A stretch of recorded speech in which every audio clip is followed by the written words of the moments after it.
प्रणाम। नमस्कार। आप जानते होंगे, आपके जानकारी में भी होगा कि पिछले 21 दिनों से दिल्ली के जंतर मंतर पर भूख हड़ताल पर बैठे सामाजिक कार्यकर्ता सोनम वांगचुक को आज तड़के दिल्ली पुलिस ने उनके स्वास्थ्य को देखते हुए अनशन स्थल से ले जाकर दिल्ली के प्रतिष्ठित सफदरजंग अस्पताल में भर्ती कराया। और यह जरूरी था। यह सरकार का दायित्व भी था कि भूख हड़ताल से किसी की जीवन लीला समाप्त न हो। दिल्ली हाई कोर्ट ने भी यही आदेश दिया था कि सरकार सोनम वांगचुक की शारीरिक स्थिति पर नजर रखे और जब उनके जीवन की रक्षा के लिए अस्पताल ले जाना आवश्यक हो जाए तो उन्हें तत्काल अस्पताल में शिफ्ट कराया जाए। सरकार ने वही किया जो दिल्ली हाई कोर्ट ने कहा और जो उसकी जिम्मेदारी भी थी। सोनम वांगचुक के साथ किसी प्रकार की खींचतान नहीं हुई। उन्हें दिल्ली पुलिस और स्पेशल फोर्स के जवान एक सफेद चादर में लेकर गाड़ी से अस्पताल ले गए और वहां भर्ती कराया। लेकिन अब कुछ लोग कह रहे हैं कि सोनम वांगचुक के साथ अभद्रता की गई। सवाल उठाया जा रहा है कि उन्हें अस्पताल में भर्ती क्यों कराया गया। क्या नाराजगी इस बात की है कि उनके प्राणों की रक्षा क्यों की गई? क्या यह चाहते थे कि वे जंतर मंतर ही देह त्याग दे और वही उनकी समाधि बना दी जाए, फिर वहां मोमबत्तियां जलाकर जुलूस निकाले जाए? सोनम वांगचुक जैसे किसी भी व्यक्ति को अस्पताल में भर्ती कराना सरकार का दायित्व है और सरकार ने वही दायित्व निभाया। ऐसा भी लगता है कि कुछ लोग इतिहास को दोहराना चाहते थे। वे जंतर मंतर की जमीन से एक और अन्ना हजारे और एक और अरविंद केजरीवाल पैदा करना चाहते थे। लेकिन शायद समय को यह मंजूर नहीं था। समय को भी लगा होगा कि एक ही केजरीवाल काफी है, दूसरे की निर्माण की आवश्यकता नहीं। और इस देश को सिरदर्दी नहीं चाहिए।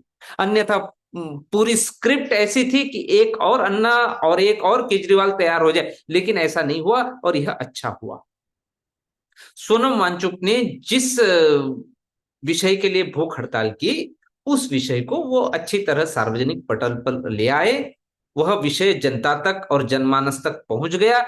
यही उद्देश्य होना चाहिए था और वह पूरा हो गया। आपने अपनी बात रख दी, विषय लोगों तक पहुंच गया, इसके आगे प्राण दे देने की शर्त उचित नहीं है। ऐसा होना भी नहीं चाहिए।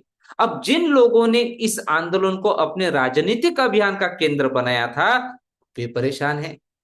पुलिस सोनम वांगचुक को अस्पताल ले गई और उनके हाथ से पूरा मुद्दा ही निकल गया। सारी रणनीति वांगचुक के इर्द गिर्द बुनी गई थी। भीड़ भी उनके नाम पर जुटाई जा रही थी। अलग अलग नेताओं को भी उनके नाम पर बुलाया जा रहा था। हालांकि राहुल गांधी नहीं आए, कांग्रेस का कोई बड़ा नेता भी नहीं आया, न वेणुगोपाल आए, न प्रियंका गांधी, न राहुल गांधी और न ही कांग्रेस पार्टी के अध्यक्ष खड़गे जी। कांग्रेस नेतृत्व ने दूरी बनाए रखी। हो सकता है इसमें उनकी बुद्धिमानी हो। कुछ लोगों का कहना है कि कांग्रेस इसलिए भी नाराज थी क्योंकि वांगचुक राहुल गांधी की जो भारत जोड़ो यात्रा हुई थी उसमें शामिल नहीं हुए थे। अब स्थिति यह है कि वांगचुक अस्पताल में भर्ती है। वे खाना भी खाएंगे, स्वास्थ्य लाभ भी करेंगे और उनके शरीर के सभी पैरामीटर सामान्य होंगे और पूरी तरह स्वस्थ होकर ही बाहर आएंगे। तब तक वे अस्पताल में ही रहेंगे। ऐसे में उनके नाम पर राजनीति करने वाले अब क्या करेंगे? जो लोग लगातार कह रहे थे कि उनकी हालत गंभीर है, 2 दिन के बाद उनकी मृत्यु हो जाएगी, सरकार नहीं सुन रही, दुनिया चिंता जता रही है और लोगों से जंतर मंतर आने का आह्वान कर रहे थे, अब वे क्या कहेंगे किसकी हालत गंभीर है? अब तो जंतर मंतर खाली करने का आदेश भी आ गया है। मौसम में बहुत उमस है, इसलिए अब अपना झोला उठाकर और घर जाइए। शायद इस अनशन का समापन इसी तरह होगा। जिन्होंने इसकी योजना बनाई थी उन्होंने शायद सपने भी नहीं सोचा होगा कि घटनाक्रम इस तरह बदल जाएगा। अगर अब भी कुछ लोग आंदोलन का खंबा और मजबूती से गाड़ना चाहते हैं और इस आंदोलन को और लंबा खींचना भी चाहे, तो उनके नाम पर न भीड़ जुटेगी, न टीवी कैमरे आएंगे और न अखबारों का ध्यान मिलेगा। यही कारण है कि वे परेशान हैं। शुरुआत में मांग थी कि धर्मेंद्र प्रधान शिक्षा मंत्री पद से इस्तीफा दे, लेकिन जब सरकार ने सोनम वांगचुक की सेहत का ध्यान रखते हुए उन्हें अस्पताल में भर्ती कराया, तब मांग बदलकर नरेंद्र मोदी की इस्तीफे तक पहुंच गई। अब सवाल यह उठाया गया है कि उन्हें अस्पताल में भर्ती क्यों कराया गया? यदि किसी की जान बचाना अपराध है तो फिर यह कैसी सोच है? अगर मान भी लिया जाए कि सरकार ने उन्हें अस्पताल पहुंचाया, तो क्या किसी व्यक्ति को मरने के लिए छोड़ देना बेहतर होता?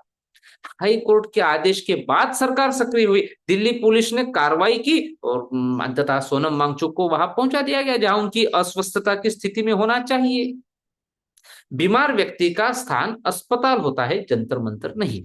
अस्पताल में उनकी सेवा होगी, उचित इलाज मिलेगा, अच्छा भोजन मिलेगा, विटामिन की गोलियां मिलेगी और वे स्वस्थ होंगे।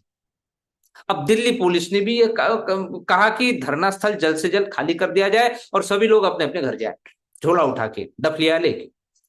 जो लोग ये सोच रहे हैं कि वांगचुक की हालत और बिगड़ेगी, तब आंदोलन और बड़ा होगा, उन्हें निश्चित रूप से निराशा तो हुई होगी, उनके सपने टूट गए।